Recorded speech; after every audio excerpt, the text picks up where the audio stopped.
Assalamualaikum warahmatullahi wabarakatuh. Kami dari kelompok 12 akan mempresentasikan hasil diskusi kami mengenai gangguan ginjal dengan saya Widya Stuti, NIM 180403F. Saya Mira Septia, NIM 180400F. Saya Wahyu Sukri dengan NIM 180402F. Berikut kasus yang akan dibacakan oleh Mira Septia. Pasien Tuan M berusia 78 tahun, 6 bulan dengan berat badan 40 kg, tinggi badan 160 cm, SMRS pasien beraktivitas sebagai petani, memiliki 1 istri dan 1 anak. Pasien tinggal bersama anak. Pasien konsumsi sedikit air mineral dan merokok tembakau linting. Pasien belum pernah mondok di RS. Keluhan utama yang dialami oleh pasien saat masuk rumah sakit yaitu sulit buang air kecil dan nyeri perut. Pasien merupakan rujukan dari Rumah Sakit Aturos Al-Islam. Kurang lebih 5 jam SMRS pasien mengeluhkan sulit buang air kecil. Buang air kecil sedikit-sedikit, bolak-balik kamar mandi. Nyeri buang air kecil negatif. Jumlah BAK dirasa berkurang.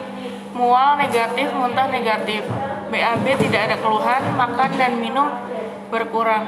Pasien periksa di Rumah Sakit Aturos Islami dengan diagnosa CKD, STV, anemia renal, ISK, PPOK, dan hiperkalemia. Pasien dirujuk karena tidak memiliki fasilitas HD.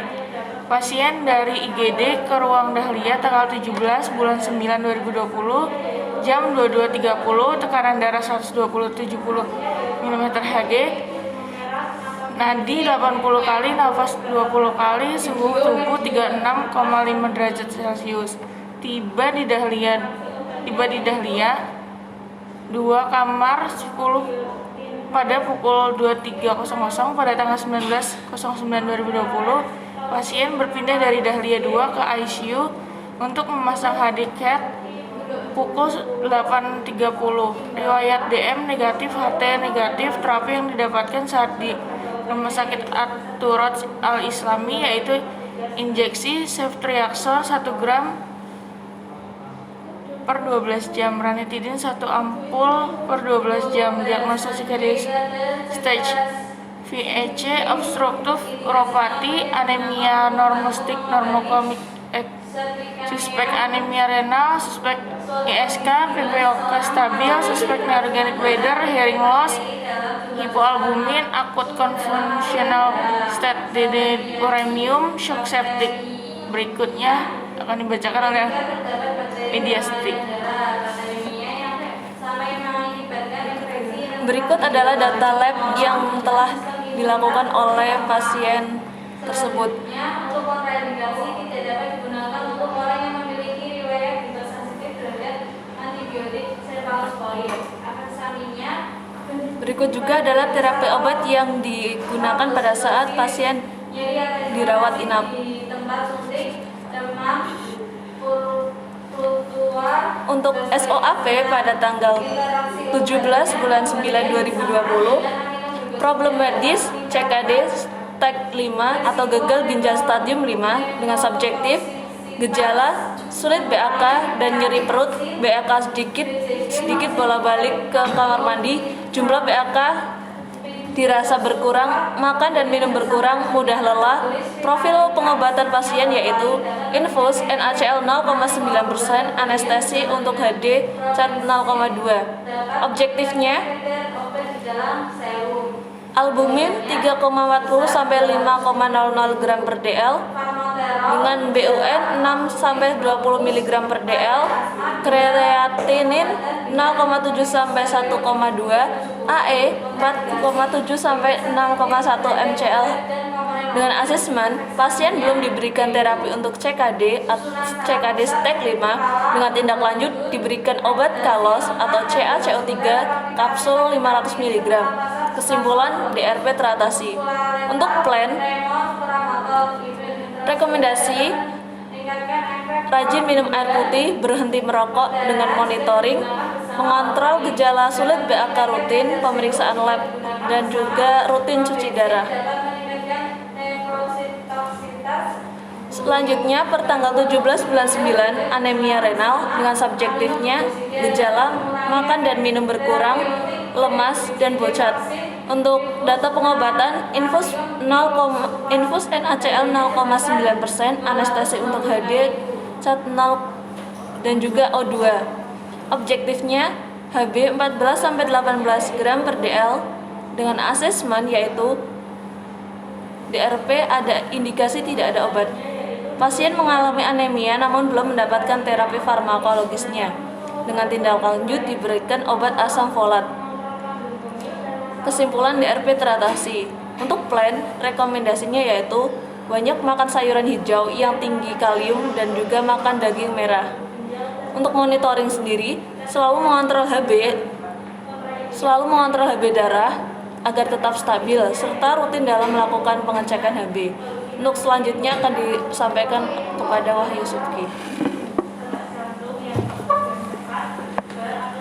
Ya, tanggal 17 problem medis ISK infeksi saluran kemih. Subjektifnya gejala sulit PAK, nyangkut PAK sedikit dan bolak-balik kamar mandi. Hasil pengobatan pasien infus NaCl 0,9%, anestesi untuk hati H0 O2. Objektifnya hasil lab HB/SAG min non-reaktif. Asesmennya DLP, pasien belum diberikan terapi untuk ISK. Tindakan lanjut diberikan obat serta sistem ING injeksi 500 mg per 24 jam.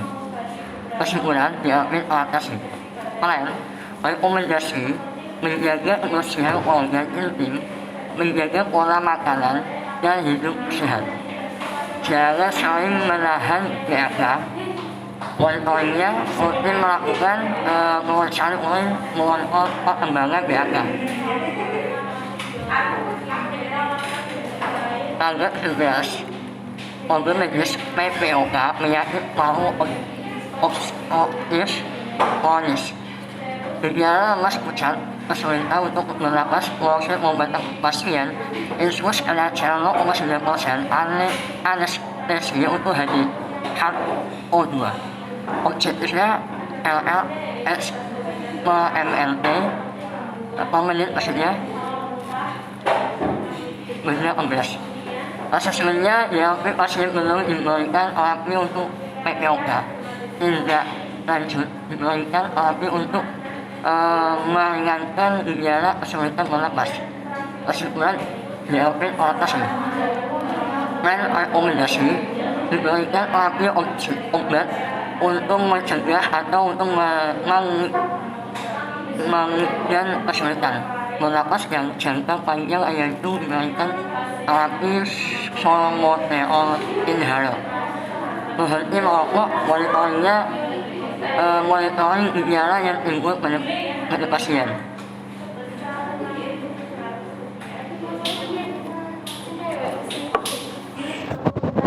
Untuk pertanggal 17, problem medis hiperkalemia dengan subjektifnya gejala lemas, jatuh, dan berdebar. Untuk profil pengobatannya sendiri, infus NaCl 0,9%, anestesi untuk HD CAT, dan juga oksigen. Untuk objektifnya, kaliumnya 3,5 sampai 5,1. Asesmennya, DRP belum dilakukan terapi hiperkalemia. Untuk plan, rekomendasi dilakukan hemodialisis untuk membuang kelebihan kalium, berhenti merokok, menghindari makanan tinggi kalium, dan juga monitoringnya gejala yang ditimbulkan oleh pasien.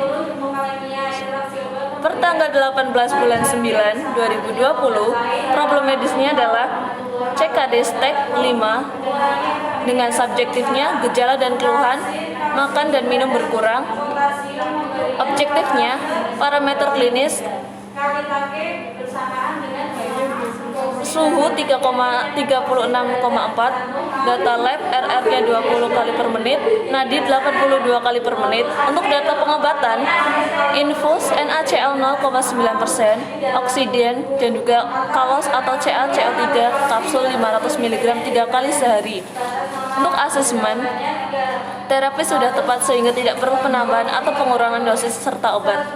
Untuk plan, rekomendasi pemberian obat CKD seperti kalos.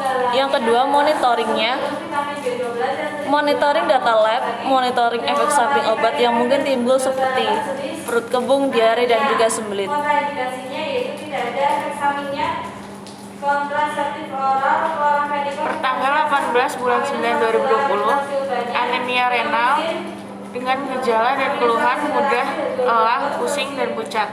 Untuk objektifnya, data obat, asam folat tablet, infus NaCl, data labnya tekanan darah 130/80 mmHg, nadi 80 kali per menit, RR 20 kali per menit. Untuk asesmennya, terapi sudah tepat sehingga tidak perlu penambahan dan pengurangan dosis serta obat. Untuk plannya, rekomendasi pemberian obat anemia renal seperti asam folat. Monitoringnya, monitoring pusing, memonitoring data lab seperti tekanan darah, hemoglobin, nadi, RR, monitoring efek samping obat seperti mual, kembung, kehilangan nafsu makan. Selanjutnya, dengan problem medis ISK dengan gejala dan keluhan sulit BAK, nyeri perut dengan data lab sulit BAK positif, nyeri perut positif, data obatnya infus NaCl, oksigen, ceftriaxone injeksi. Asesmennya, terapi sudah tepat sehingga tidak perlu penambahan dan pengurangan dosis serta obat. Plannya, rekomendasi terapi pemberian obat ISK seperti ceftriaxone injeksi dan ceftriaxone injeksi. Monitoringnya, monitoring nyeri perut, monitoring kelancaran BAK, monitoring efek samping obat seperti mual, muntah, diare, sakit perut, bengkak.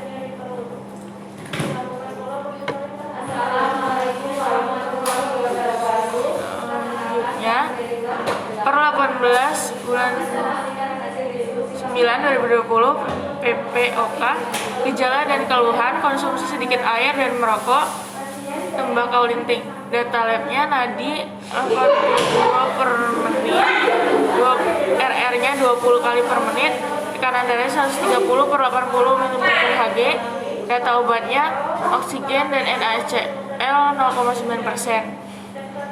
Asesmennya, usulan penambahan obat formoterol. Berikutnya, plan rekomendasi penambahan obat formoterol, monitoring nafas, monitoring denyut nadi.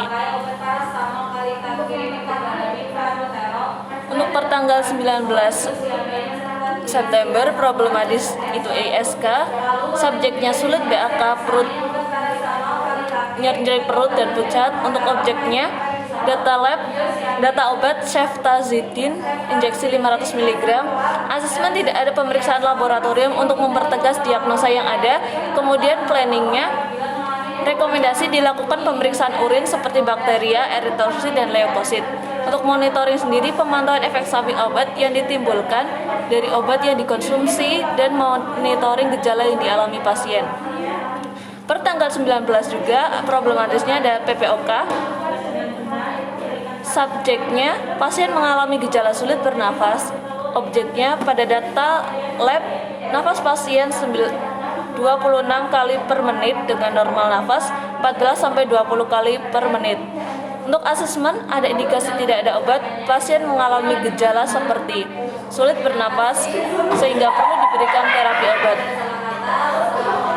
Untuk plan, rekomendasi diberikan terapi obat untuk mengurangi atau mencegah mengi dan kesulitan bernafas jangka panjang, yaitu obat formoterol inhaler. Untuk monitoring sendiri, dilakukan pemantauan terhadap gejala yang dialami pasien secara rutin. Pada tanggal 20, problem medisnya ISK, subjeknya nyeri perut, data lab dan data obatnya tidak ada. Untuk asesmen, ada keluhan pasien, ada terapi obat namun tidak ada diagnosa dokter. Untuk plan, rekomendasi diberikan ceftriaxone injeksi 1 gram per 12 jam dengan monitoring tidak beraktivitas terlalu berat serta istirahat yang cukup. Untuk problem medis per tanggal 20, GGK, subjeknya perubahan frekuensi buang air kecil, kehilangan nafsu makan, gelisah, pucat, lemas, dan intaknya sulit.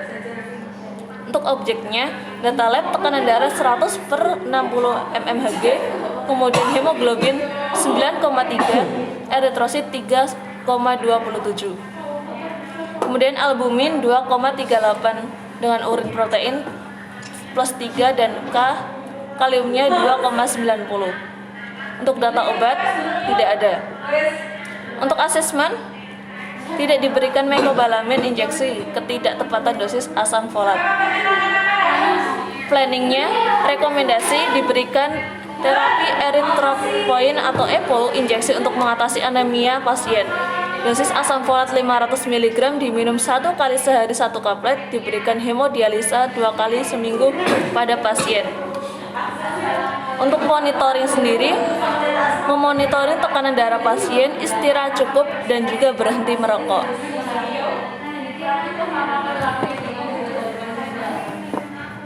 Pada tanggal 20 Program Medis PPOK, subjek sesak napas sulit paling komunikasi sulit.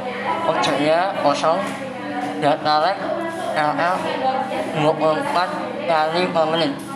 Data obatnya kosong, asesmennya tidak ada penjelasan OP, pemberian obat, dan tidak ada sediaan obat terapi.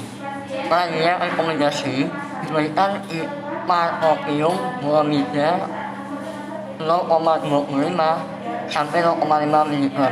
Digunakan saat sesak napas, kambuh diberikan oksigen pada saat memasuki ICU.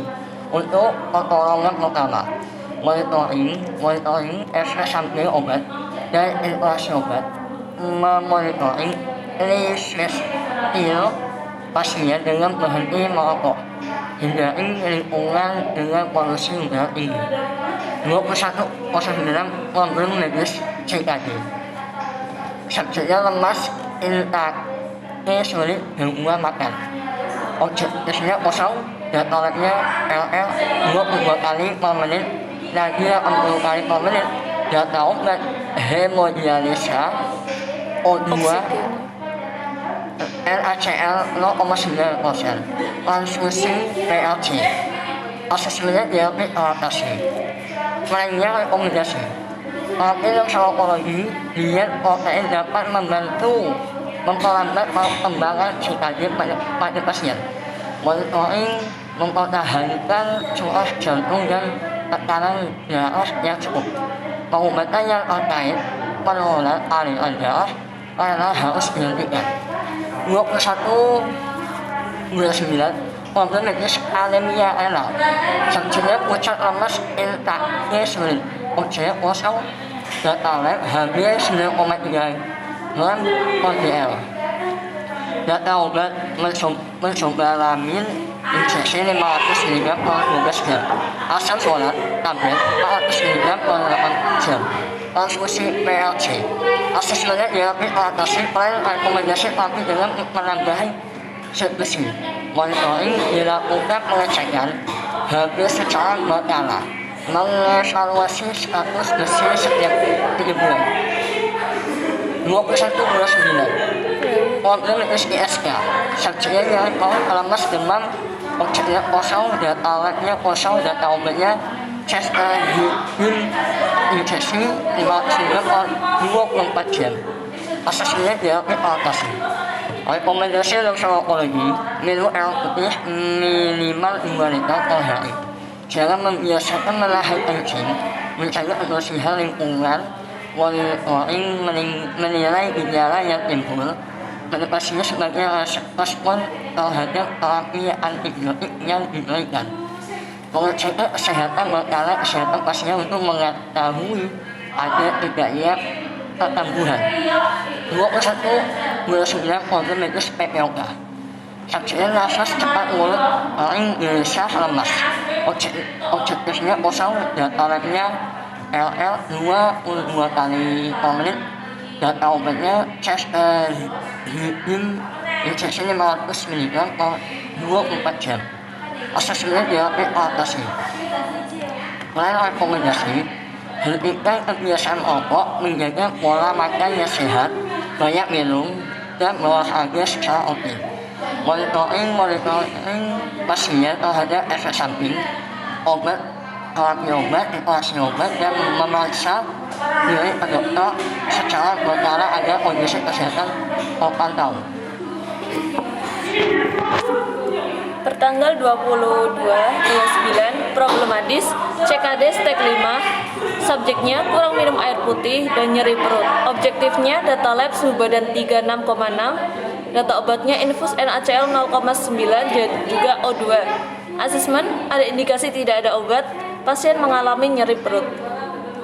Plan, rekomendasi ditambahkan obat paracetamol. Untuk monitoringnya, dilakukan monitoring terkait kepatuhan dalam minum air putih, serta monitoring terkait nyeri perut, dilakukan monitoring terhadap parameter klinis.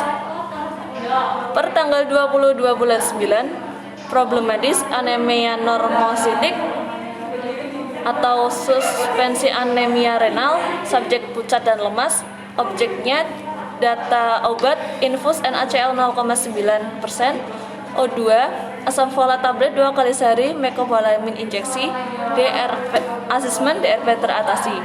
Untuk plan, rekomendasi terapi tetap dilanjutkan. Monitoringnya, dilakukan monitoring terkait keluhan pucat dan lemas pasien. Pertanggal 22/9, problem medis ISK, subjektifnya nyeri perut, objektifnya data labnya kosong, data obatnya infus NaCl 0,9% dan oksigen. Asesmennya DRP teratasi dan plannya rekomendasi terapi tetap dilanjutkan. Monitoring dilakukan monitoring terkait keluhan pasien sulit buang air kecil sedikit-sedikit bolak-balik kamar mandi, nyeri BAK negatif, jumlah BAK dirasa berkurang, mualnya negatif, muntah negatif, BAB tidak ada keluhan serta nyeri perut. Problem medis PPOK, subjektifnya nafas cepat, mulut kering, gelisah, serta lemas. Objektifnya data labnya tekanan darah 110/60 mmHg, nadi 78 kali per menit, RR 20 kali per menit. Data obatnya infus NaCl 0,9% serta oksigen. Asesmennya DRP teratasi dan plannya terapi dilanjutkan sampai obat sebelumnya habis. Selanjutnya, per tanggal 22/9, problem medis hearing loss, subjektifnya komunikasi sulit, objektifnya kosong, asesmennya ada diagnosa tidak ada obat, dilakukan penambahan obat untuk terapi hearing loss. Untuk plannya, rekomendasi dilakukan penambahan obat metilprednisolon serta dilakukan pemeriksaan audiometri nada murni. Monitoringnya dilakukan monitoring pemeriksaan audiometri nada murni. Berikutnya ada delirium dengan gejala gelisah, objektif kosong, asesmennya ada diagnosis tidak ada obat. Pasien mengalami delirium yang diduga muncul setelah operasi. Rekomendasi dilakukan terapi non farmakologi dengan cara menenangkan pasien dengan kata-kata. Monitoring dilakukan monitoring gejala pasien yaitu gelisah. Berikutnya problem medis hipoalbumin, subjektifnya kosong, objektifnya hasil lab albumin 2,38. Asesmennya ada diagnosis tidak ada obat, dilakukan pengobatan non farmakologi. Rekomendasinya dilakukan edukasi terkait anjuran makanan yang mengandung protein seperti telur, ikan, dan susu. Monitoringnya hasil lab albumin 2,38. Berikutnya ada shock septic dengan gejala gelisah. Objektifnya kosong, asesmennya ada diagnosa tidak ada obat, dilakukan terapi non farmakologi. Rekomendasinya dilakukan edukasi agar pasien tetap tenang dengan cara memotivasi. Berikutnya ada hiperkalemia dengan gejala lemas, objektifnya infus NaCl 0,9%, oksigen, kalos CaCO3, kapsul 500 mg 2 kali sehari. Asesmennya obat tidak tepat, pasien mengalami hiperkalemia namun obat yang diberikan adalah obat yang obat untuk indikasi hipokalemia. Rekomendasinya obat KALOS CaCO3 kapsul 500 mg diganti dengan obat hiperkalemia yaitu Kali-Kate. Monitoringnya dilakukan monitoring terkait pemeriksaan lab. Berikutnya ada suspek neurogenic bladder dengan gejala mulut kering dan gelisah. Objektifnya kosong, asesmennya ada diagnosa, tidak ada obat. Dilakukan penambahan obat untuk terapi neurogenic bladder. Plannya rekomendasi dilakukan penambahan obat batenekol klorida dan melakukan pemeriksaan lab serta pemeriksaan CT scan, X-ray, USG, dan MRI. Monitoringnya dilakukan monitoring pemeriksaan lab serta pemeriksaan CT scan, X-ray, USG, dan MRI. Berikut adalah rasional medicine. Yang pertama ada obat ceftriaxone, CaCO3, asam folat, ceftazidime, mecobalamin, NaCl 0,9%, dan berikutnya ada drugs of choice. Selanjutnya akan dibacakan oleh Media Stuti. Untuk drug of choice-nya, kita gunakan ceftriaxone. Untuk mekanisme kerja, antibiotik digunakan untuk mengobati berbagai infeksi akibat bakteri, termasuk infeksi yang mengancam nyawa seperti meningitis. Obat ini juga digunakan untuk mencegah infeksi pada pasien yang menjalani operasi. Untuk indikasi, ceftriaxone ini digunakan untuk mengatasi infeksi bakteri. Kontraindikasinya pada individu dengan riwayat hipersensitivitas terhadap obat ini. Efek samping yang agak jarang adalah diare, sedangkan efek samping yang jarang terjadi adalah kram, kembung, dan sakit perut. Untuk interaksi obat, ceftriaxone dengan obat lain yaitu penurunan aktivitas vaksin, BCG, vaksin kolera, dan vaksin tifoid. Kemudian CaCO3 indikasi mempertahankan kepadatan tulang dan pembentukan tulang. Efek samping munculnya reaksi alergi dengan perubahan mood. Untuk interaksi obatnya berinteraksi dengan diuretik, tiazid, dan juga vitamin D. Kemudian untuk asam folat, mekanisme kerjanya, asam folat berfungsi di dalam tubuh sebagai penyerapan metabolisme sehingga ekskresi folat dalam tubuh. Untuk indikasi anemia defisiensi folat, kontraindikasi untuk pengguna yang belum terdiagnosa anemia. Efek samping mual, kehilangan nafsu makan, kembung, rasa pahit atau tidak enak di mulut, gangguan tidur, dan perubahan mood. Untuk interaksi obatnya bersama aspirin, methotrexate, dan juga sulfasalazine dan phenytoin. Ceftazidime, mekanisme kerja antibiotik dengan menghambat enzim yang bertanggung jawab terhadap sintesis dinding sel. Untuk indikasinya, infeksi yang disebabkan oleh kuman yang sustainable seperti ISK dan ISP. Untuk kontraindikasinya, penderita yang hipersensitivitas terhadap antibiotik cefalosporin. Efek samping hipersensitivitas, interaksi obat golongan aminoglikosida. Untuk mecobalamin sendiri, mekanisme kerjanya kofaktor dari enzim methionin sintesis yang berfungsi mentransfer kelompok metil yang berfungsi dalam regenerasi metionin dan homocysteine. Indikasi mengobati defisiensi vitamin B12 dan anemia megaloblastik. Kontraindikasi hipersensitivitas terhadap obat ini. Efek sampingnya mual, muntah, anoreksia, dan juga diare. Untuk interaksi obatnya bersama niamisin, amisalisilat acid, H2 blocker, kolci kontraseptif oral, chloramphenicol, vitamin C, dan juga asam amino salisilat. Kemudian NaCl 0,9%. Mekanisme kerjanya untuk mengatur kerja dan fungsi otot jantung, mendukung metabolisme tubuh, dan merangsang kerja saraf. Indikasi digunakan untuk mengganti cairan tubuh yang hilang karena beberapa faktor. Oleh karena itu, NaCl 0,9% berfungsi sebagai pengatur keseimbangan cairan tubuh. Dengan efek samping, detak jantung cepat, gatal-gatal, dan ruang, suara serak, nyeri sendi, kaku dan bengkak dan sesak dada. Kontraindikasi riwayat asidosis metabolisme dengan interaksi obat litium dan tolvaptan. Selanjutnya paracetamol. Mekanisme kerjanya cara kerja dari paracetamol adalah dengan menaikkan kemampuan tubuh untuk memproduksi zat yang menyebabkan peradangan, yaitu prostaglandin. Saat produksi zat tersebut berhasil dikurangi, tubuh tidak akan merasakan gejala sakit peradangan seperti nyeri dan juga demam. Indikasinya untuk menurunkan gejala demam dan nyeri pada berbagai penyakit seperti demam, dengue, tifoid dan infeksi saluran kemih.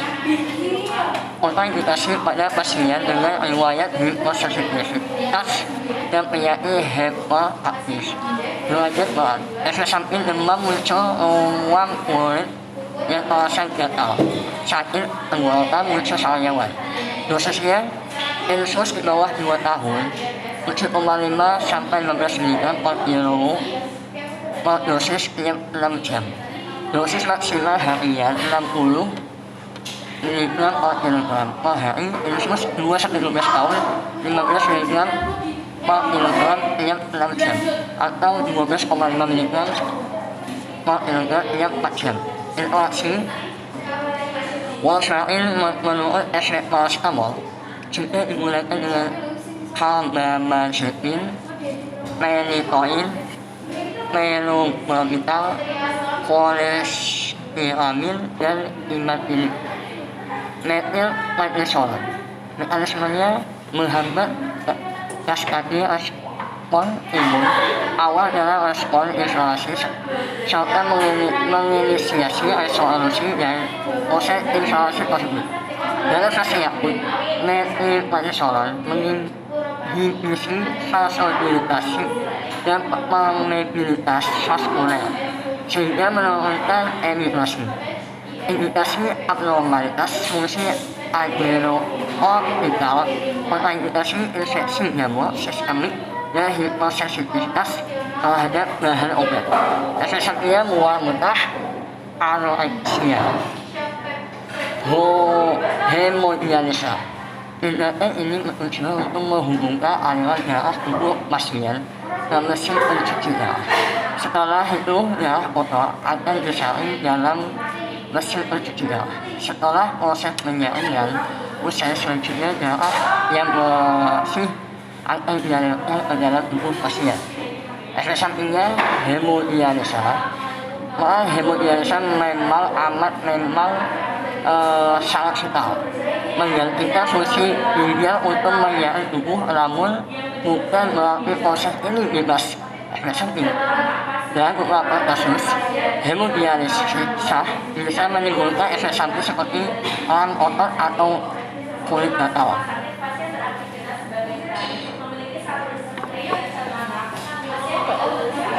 KIE memberikan edukasi dan informasi kepada pasien mengenai aturan pakai, indikasi serta efek samping obat yang digunakan.